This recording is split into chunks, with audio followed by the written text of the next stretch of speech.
কমিটির সমস্ত সদস্য ও সদস্যবৃন্দাকে আমার একান্ত আবেদন যে আমরা সকলে মিলে বটুকেশ্বর ভট্টাচার্যকে নিজেদের কমিটির সভাপতি হিসেবে সমর্থন করি এবং আজ থেকে আমাদের সকল সমস্যার সমাধানের জন্য তার কাছে আমরা আবেদন জানাই। আসুন সভাপতি মশাই, এই কমিটিতে আপনাকে সাদর আমন্ত্রণ। জামাই বাবু, দিদিকে গিয়ে এই মাছগুলোকে দেবেন।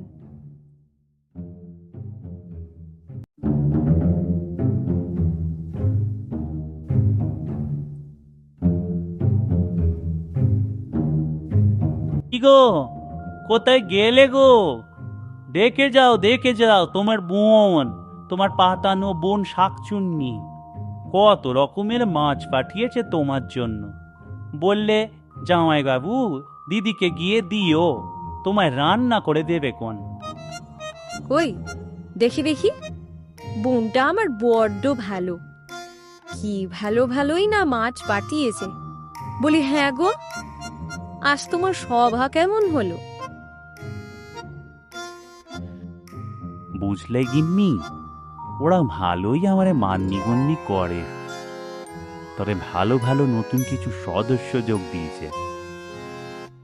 কিন্তু বড় দুঃখ হয়, তার মধ্যে একটা অল্প বয়সী ছেলে পৃথিবীতে কিছুই ভোগ করতে পারল না, এই অল্প বয়সে গাড়ির ধাক্কায় প্রাণটা হারিয়ে বসে আছে। বড্ড মন মরা হয়ে থাকে, বড্ড কষ্ট হয় তাকে দেখলে গিন্নি। হায় রে বিধাতা, এ তোমার কেমন বিচার!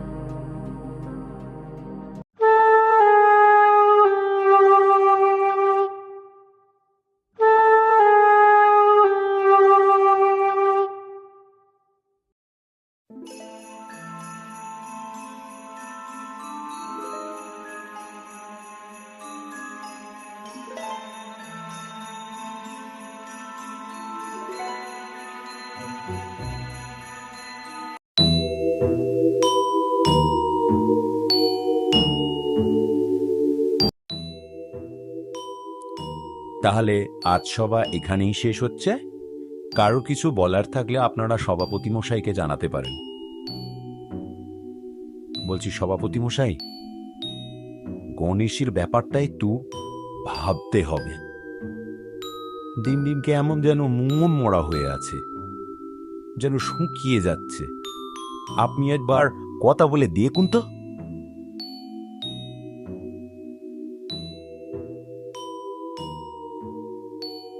বলি গণেশ, এদিকে আসো দেখি, তোমার সাথে দুটো কথা আছে আমার। বলি সারাদিন এত চুপচাপ হয়ে থাকো কেন? এত মন মরা কিসের? খুলে বলো দেখি, যদি একটু সমাধান করতে পারি। তেমন কিছু না, দুদিনের পৃথিবীর মায়া ত্যাগ করে মনটা ভালো নেই। কিছুই তো পেলাম না জীবনে, বড্ড তাড়াতাড়ি ওপারের মায়া ত্যাগ করে এপারে চলে এলাম।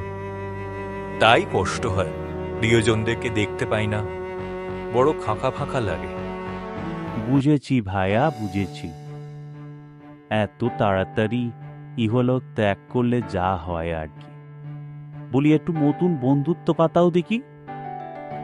গণেশ বাবু, দেখবে নতুন মানুষের সাথে কথা বললে ভালো লাগবে। বলি বেঁচে থাকতে তো বিয়ে শাদী করনি, এবার একটা ভালো মেয়ে দেখে সংসার পাতো দেখি, তখন দেখবে সব ঠিক হয়ে যাবে। কি যে বলেন সভাপতি মশাই, এমন বলে লজ্জা দেবেন না। আপনি হলেন গুরুজন মানুষ। হ্যাঁ হ্যাঁ, ঠিকই বলছি। বলছি লেগে বড় দেখি আজ থেকে কোণে খুলতে, সামনের অজ্ঞানী তোমার বিয়েটা দিয়ে দেবো, বুঝলে গণেশ বাবু?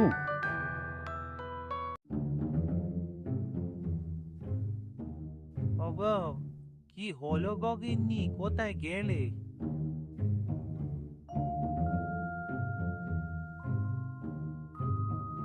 বলি এত চিৎকার করে বাড়ি মাথায় তোলার কোনো দরকার আছে কি?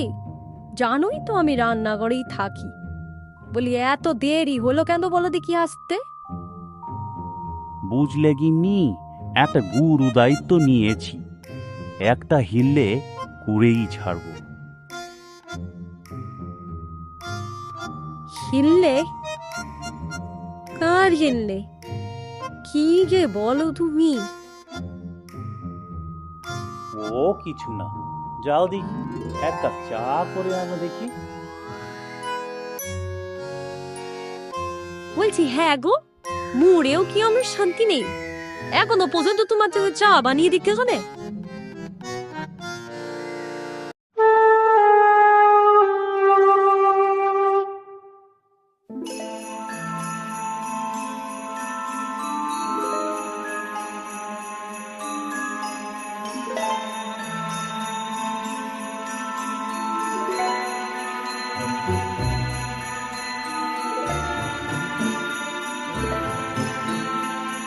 একটু শুনবেন? আপনার সাথে আমার কিছু কথা ছিল। বলছি, আপনি কি এখানে নতুন এসেছেন নাকি? আগে তো দেখিনি আপনাকে। যদিও বা আমি নতুন, তবুও। হ্যাঁ, গত সপ্তাহতেই এখানে এসেছি।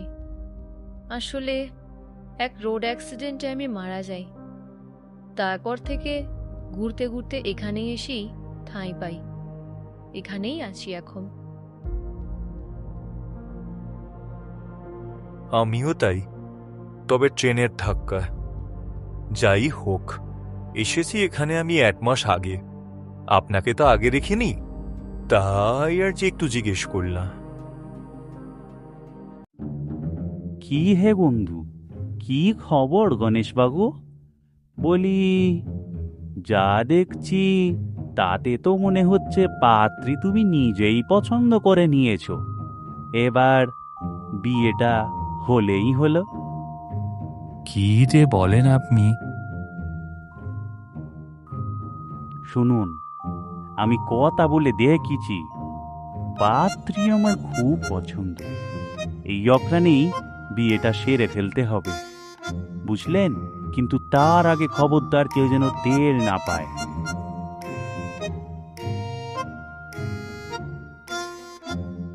কি? জামাই বাবু আবার বিয়ে করার তাগিদ নিচ্ছে? খবরটা তো জানাতে হবে দিদিকে।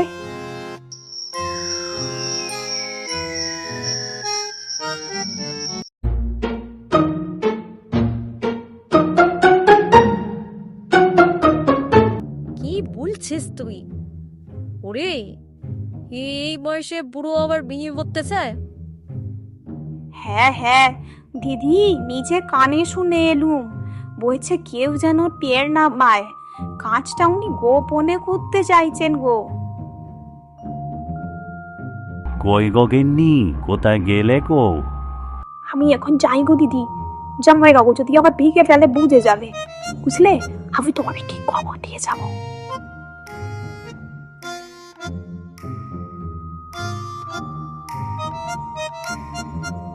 কই গো গিন্নি, কোথায় গেলে গো? এক কাপ চা আনো দেখি। ওহ, কোনো হাড়া সত্য করছে না কেন? চুপটি মেরে শুয়ে আছে। কি হলো গো গিন্নি? আজ থেকে আমি আর তোমার কোনো কাজ করতে পারবো না। তুমি থাকো গে নিজের মতো। বুড়ো বয়সে আমার মাথা খারাপ হয়ে গেছে, বুঝিও বুড়ো। আমি চললুম এখান থেকে। আমি আবার কি করলাম গিন্নি? বলে কোথায় যাচ্ছ? আরে বলে যাবে তো, চটলে কেন গিন্নি? রাগ কমলে ঠিক ফিরে আসবে, আমায় ছাড়া আবার থাকতে পারে না।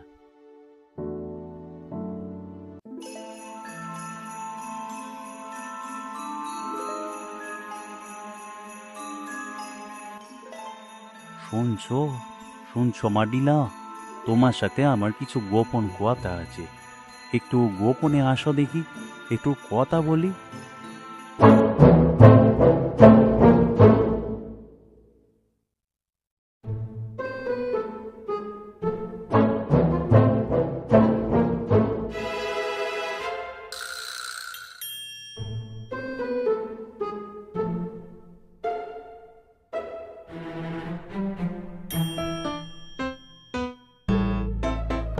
খবরটা তো দিদিকে গিয়ে দিতে হয় দেখছি। যাই গে, বলে আসি জামাইবাবু কাণ্ড কারখানা।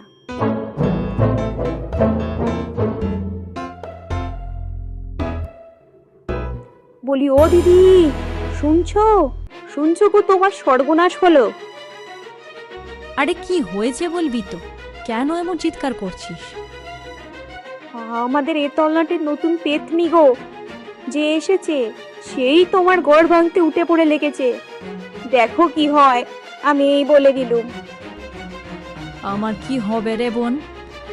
অসুখ ভীমরিক্তি ছাড়াবো বুড়োর। কই গগেননি? আজ থেকে তুমি ঘরে ঢুকবে না। বুড়ো বয়সে তুমি যা করতে যাচ্ছ তার ফল কিন্তু ভালো হবে না বলে দিলুম। এই বয়সে তোমার মাথা খারাপ হয়ে গেছে। এ কি বলছো গিন্নি? আমি যা করছি সে তো ভালো কাজ, সবার করা উচিত। একজনের সুখের সংসার হবে, এ তো ভালো কথা। তোমার তো খুশি হওয়া উচিত। তুমি আমার মাথা খারাপ বলছো?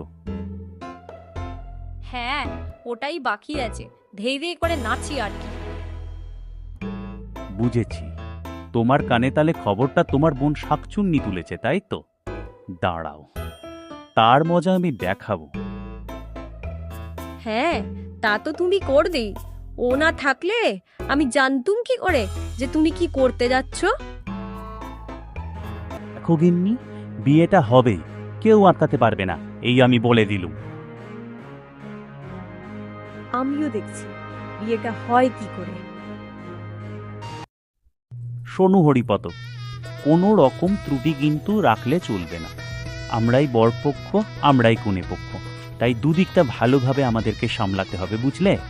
এই গুরু দায়িত্ব কিন্তু আমাদের ওপরই বর্তায়। নতুন জীবন শুরু হচ্ছে বলে কথা, ধুমধাম করে বিয়েটা দিতে হবে।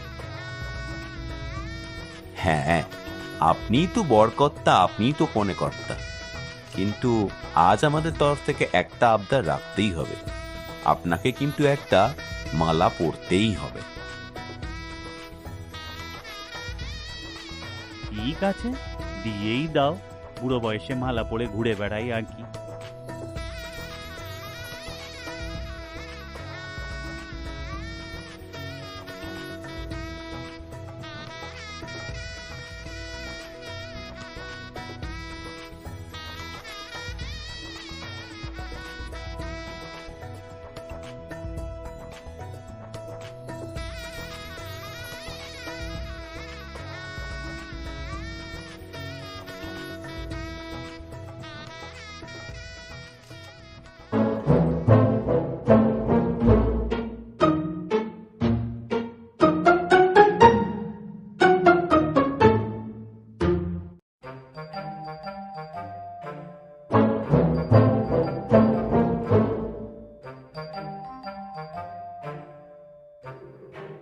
বলি ও দিদি, শুনছো? ও দিদি, তাড়াতাড়ি চলো, বিয়ে যে হয়ে গেল। তুমি আর পৌঁছবে কখন?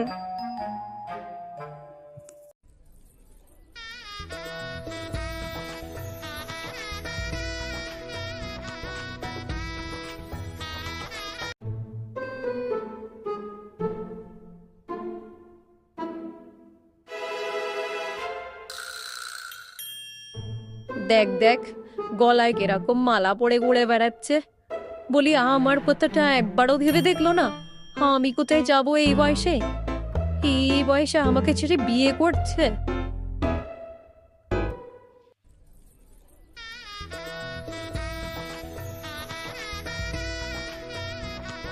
বন্ধ করো, বন্ধ করা বলছি এই বিয়ে, এক্ষুনি বন্ধ করো। এত বড় সাহস, তুমি আবার বিয়ে করছো?